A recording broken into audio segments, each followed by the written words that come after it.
figure we get into some current events, and then we do a little history lesson. Let's go to the observation deck of the ship, and then we'll get to it. All right. Has had skirmishes, rather, with Hamas fighters on the outskirts of the city. The development comes just hours after Israel's defense. And these aren't skirmishes. These are Hamas is dog walking them right now. Hamas is mollywhopping the IOF. And we'll get into that later with evidence. I just don't say this kind of stuff to say it. Like, I'm going to show you how this works in real time. But now that hope is looking dim. Israel says it is not interested in, quote, partial deals, and called for the release of all the hostages still being held by Hamas. Then came the news. No, Israel's not interested in any deal at all.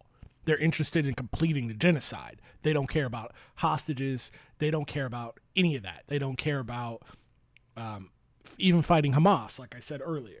Their plan is a genocide. There's no way that you move like this and incur this many losses and put your own people at this kind of risk by dropping bombs on their head. When I'm talking about their people, I'm talking about the actual hostages. There's no way you do that if your goal is not genocide. And they'll tell you that themselves. And people say that the Israeli government lies all the time. They never lie. The Israeli government never lies. You just have to go to their posts and videos and hit the translate button from Hebrew into whatever your preferred language is, and that will tell you the truth every time. Now, every time they speak in English to the American public, that is an absolute lie, 100%.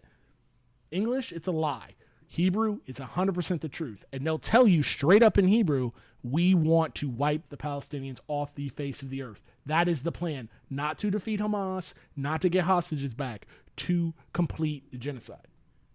And this is, remember when they said they had full occupational control just a couple months ago of the Gaza Strip? What happened to that? It was never true. It was never true. They never had operational control. They have no idea about the tunnel systems. They have no idea where their hostages are. The only reason they got any of them back is because, one, there was a short ceasefire and they got some of them back, and they just stumbled into some of them. That's it. For a country that employs so much intelligence and has full operational control of the sky as far as aircraft and drones, but their intel is bunk. Obviously it's bunk because they wouldn't be taking the losses. They wouldn't be where they are, getting hit the way they're getting hit if they had any kind of operational control. Being called up. And that's why, like, the Israeli government, as a kind of stretch goal, let's just call it a demonic, sick stretch goal, is to break the will of the Palestinian people and hopefully have them turn on the resistance forces, or at a minimum stop joining the resistance forces after their families get killed. But the reason why that can't happen is because Palestinians are the most educated people on earth. Literally, I'm not making this up. Their literacy rates are through the roof. These are people of just unbelievable determination and unbelievable resolve. And they're not stupid. They know the same thing that I just told you, that it's not about defeating Hamas. It's not about getting rid of the resistance. It's about completing the genocide and Israel becoming an imperial power unto itself in the region. And the few Palestinians that will remain, they can exploit them for labor like they've been doing inside of Greater Israel for forever, since 1948. And they understand this. They understand that, much like the Vietnamese, it's victory or death. There's no other way for them. They'll say it themselves. Drop a nuke on us and martyr us, or set us free. Because we know there's no middle ground to where Palestinian existence can be with this genocidal ethno-state on its borders. To 70% of Israelis who say this should end. And what I find quite interesting, these are not only ordinary citizens or relatives of hostages who are still being held captive in the Gaza Strip, but also people who used to serve. And here's the thing too, much like protest here in the United States, if it's not backed up by direct action, which God bless the Israelis refuseniks, because refusing to serve in the IDF is direct action unto itself. You're depriving the IDF your body, which is the main thing they need right now to take and attempt to hold territory. So God bless that.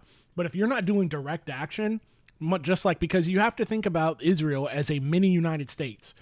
The United States does not care about protest until you start messing with the money, until you start messing with the infrastructure. Then all of a sudden we care about protest.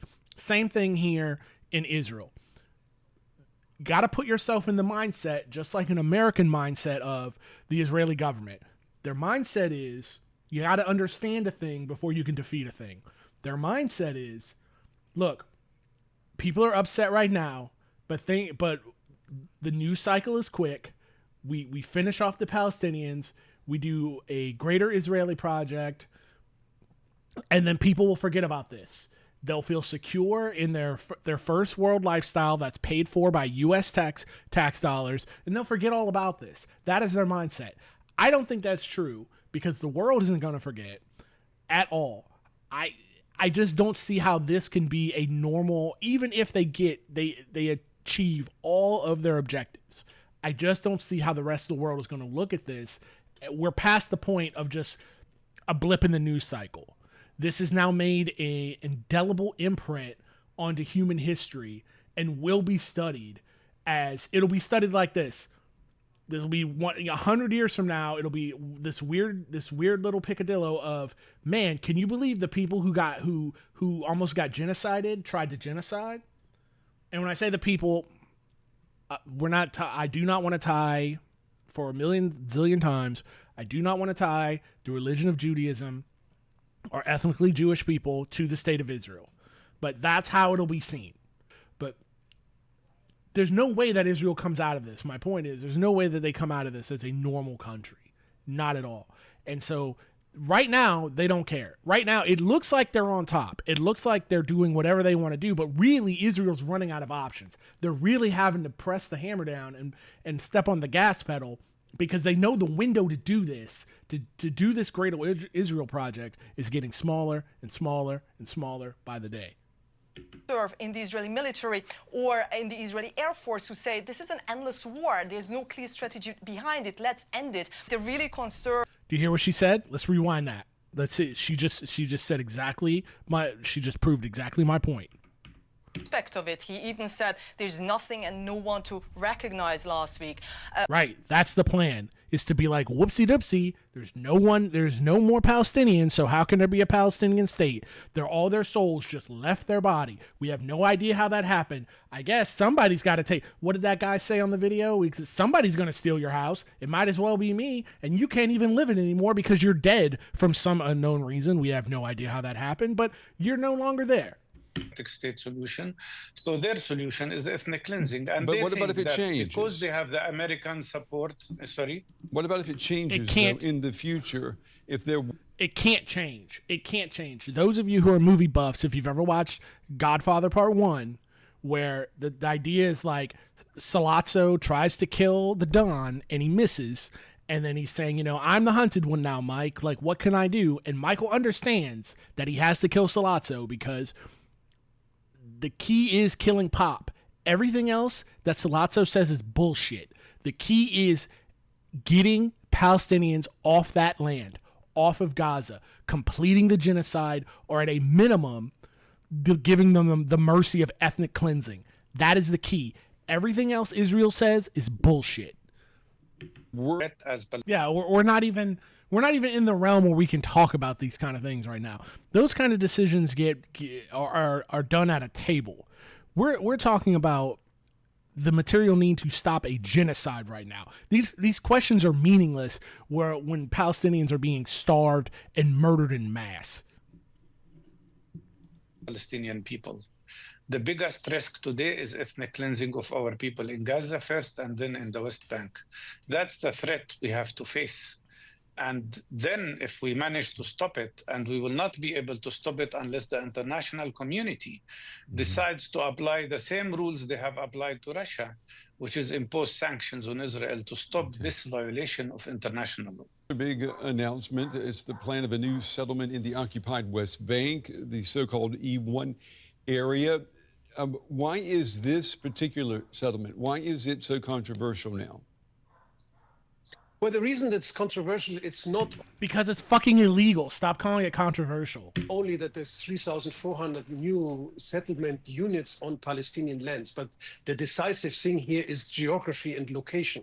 If this project is finished, it will basically cut the West Bank into two separate parts. And Plans for this settlement, they have been in the works for a long time, but due to international pressure, Israel had always held off on them. So why is Israel pushing through with it now? well, if you listen to the words of the Because time's running out. I mean, these are easy questions to answer because time's running out. They see that the world is turning against Israel, and they have to complete this now before the United States, like we've always done with all of our little colonial projects in the past, decides that we're tired of this and we don't want to play no more. And that time is coming. So they're like, we have a limited runway to try to murder as many people as is humanly possible. So we have to push now. only to see that yesterday or 2 days ago, Hamas accepted the deal while there was no answer from Netanyahu to it. The same Netanyahu that is calling in now 60,000 reservists in order to basically... They don't have 60,000. They don't have 60. They can call up whatever they want to call. They don't have 60,000 people that they haven't tapped who already aren't battle weary, PTSD'd out, permanently maimed and injured. They don't have 60,000. They don't. Their thing is they just want to run in here, kill as many people as possible, and give the resistance nothing to try and to tell them, look, you're protecting nothing. You are now defending rubble. All the people are dead. Just give it up. That's what they want. There it is. There it is. You'll never hear this in English. You'll never hear this in English, but you can hear it every single day in Hebrew. Footage not only shows what little remains of Gaza. Jesus Christ, just look at that. It's a fucking moon crater, dude. You mad? Like, I can't even imagine. I have dreams about Gaza, and I've never even been to the Middle East, but like I think about it so much. I have dreams about it, and I just imagine it being a moonscape just like this, and like the idea that in this like heat and dust and death and how it must smell and how it must feel, people are still like finding joy and celebrating life in this just beige hell. The Palestinians are just made of stronger stuff, man. But also, and the shortage of fighters, which we've been talking about on this show for months now, and the Israeli media talks about every day, particularly Army radio is very attuned to this, with the soldiers all constantly complaining about being overworked. I'm going to read you just word for word an Army radio report from Monday morning. Due to the shortages of soldiers, the IDF is considering reaching out to Jewish communities in the diaspora to encourage and recruit Jewish youths from abroad to its ranks. The shortage of soldiers, estimated to be around 12,000 missing from the IDF ranks, and the non-enlistment of the ultra-Orthodox are leading the army to try to exhaust every other possibility. Brother, let me tell you how that's not happening. Ain't no way any Jews in the diaspora. Like, it used to be a cool, fun thing to be like, oh, I'm going to go serve in the IDF because, you get to do a raid. You get to do a Eli Klein-esque raid on unarmed children in Ramallah, or you get to sit around and pump yourself up and not see any real action. But now, ain't no Jewish person from a first or second world of hell, even a developing country, and the kind of people that they're going to want white, American, or European Jews, going to give up your McBurger-ass lifestyle and come on over to the Strip and get it on. Ain't no way. Now, I tell you what, if it was the other way around, and if there was somehow that people could get into the Strip and get into the tunnels and help the hero group, that call will be answered. That call would absolutely be answered. But again, ain't no white, European, or American Jews giving up their soft, cushy lifestyle to go get blown up by an RPG round or get drilled by an Al Ghul sniper rifle. Ain't no way. Israel is dead in the water here. They are barking up the wrong tree. to get up close to these armored vehicles, and they were routinely seeing them with the hatch open. And this weapon is lighter, easier to carry. A fighter can carry 2 of them, and they can throw them. So they can throw them up onto the top of the tank. And this is an issue in Israel because there is a heat wave in Gaza right now. And Israel Hayom reported in the paper yesterday, they had a piece on Namr troop carriers' air conditioning failures. The air conditioning. What he's saying here is 100% correct. As a Marine Corps vet, like I've never been in a tank, but I wasn't a part of a tank crew, but I have been inside of armored personnel carriers, and then also personnel carriers that are amphibious. But thank God I was never in combat. These were all just training exercises. So, but these things you could easily pass out in there. Like I was in the tropics. I was in the Pacific in Japan, and it got so hot that you have to pop the hatchet on these things or people are going to be falling out. I can't imagine being inside of these tuna cans that are just hundreds of degrees hot Fahrenheit inside of, the Gaza Strip. It's like, do we figuratively cook ourselves inside of here, or do we open the hatch and literally take the chance of literally getting cooked by the resistance? I don't know. Detonates. You could see the thermobaric warhead on the Yasin be pulled up into position to fire. That's game, set, match, folks. They are after this. Those 2 have been moved to the ethereal plane. They have been taken out of the game. Number five. Yeah, this is a continuation. There you see on the left side, there's the Archer, Yasin Archer, who's ready for reinforcements. He's providing cover there's the fighters withdrawing. So they have the Qassam unit that has covering fire support for that squad to withdraw. And now these 2 guys are heading out to hit the reinforcements, predicting that the reinforcements will come on these 2 routes. And there he fires. And on this one, you'll see as well, this is the fighter is right beside the tank inside the house. If you look in the upper left, you'll see that was the first Yasin strike. And then this guy, you can see the tank helmet pointing out of the tank. He ducks down, but this fighter is spitting distance from the tank. Yasin strike targeting a tank that's behind that berm there that you can see at the top of the screen. Again, if you're not watching these videos, everything around is completely destroyed. The buildings that are... And that destruction that Israel has brought onto the Gaza Strip has created their own tank traps. They are the orchestrators of their own demise, because now by endlessly doing bombing runs, they've just destroyed any they make it so their combat engineers, the D9 bulldozers, have to go in first, and they have to clear routes so their armor can navigate the strip. This is something that usually defenders would have to do in preparation to being invaded by enemy armor. They would have to set up tank traps. But Israel's done it for them. Versus the same Namr troop carrier, you're going to see 2 fighters here, one with a camera. Again, part of the difficulty of getting to them is getting through all the destruction. But there you see in the distance the 2 Namr troop carriers with their rear door facing the weakest point of the vehicle.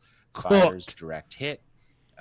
You see it from 2 cameras because the 2 fighters. And there's no trophy system on those troop carriers, because the whole idea of them carrying troops is like the troops have to come out. So every time if there was a trophy system on there, they'd have to activate it and deactivate it every time they wanted to make an emergence out of the troop carriers. Because it would just go off and kill the troops. So that's a kill. That's not only a disabled armored troop carrier, that is also the guys inside are cooked. Have 2 cameras. Now they're going to go back behind cover here, and they're going to reload. You can see how easy it is to reload and put the rocket motor in to these Yasins, which have made them such an... did you see the RPG? Did you see the RPG round in slow-mo? See how easy it is to reload. And put the rocket motor in to these Yasins, which have made them such an appropriate weapon for this battle. And again, just against a tank. You can clearly see a direct hit.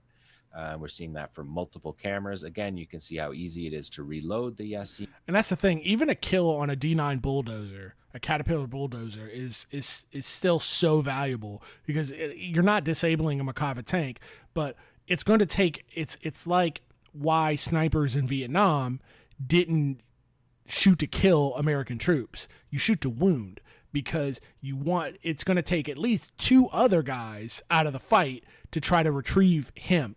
You set up a sniper's trap. Same thing here. If you can kill one of these bulldozers, one of these softer targets, one of these troop carriers, you kill one of them on the route that they're using to get their armor up and down the strip. Well, now they're going to have to commit more armor and more men and combat engineers to get that damn thing out of the way to clear that route again. This is a master class in asymmetrical warfare that the Hero Group's putting on right now for the world. The triangle, and then we have to match community guidelines for YouTube. He just disappears there. But you can imagine magic trick. Why he now you see him, now you don't. He disappeared because he left the material plane. Put it that way. He's no longer with us. So we saw that before, but they harvested it, and these detonations. This is kind of a best of. And that goes to show this is not like, again, it's not a one-off. Like, there's so much munitions that are unexploded, and they're able to just reuse them is just insane. Like, the ingenuity and the determination to not die, to just not be murdered by Nazis is just, it's incredible.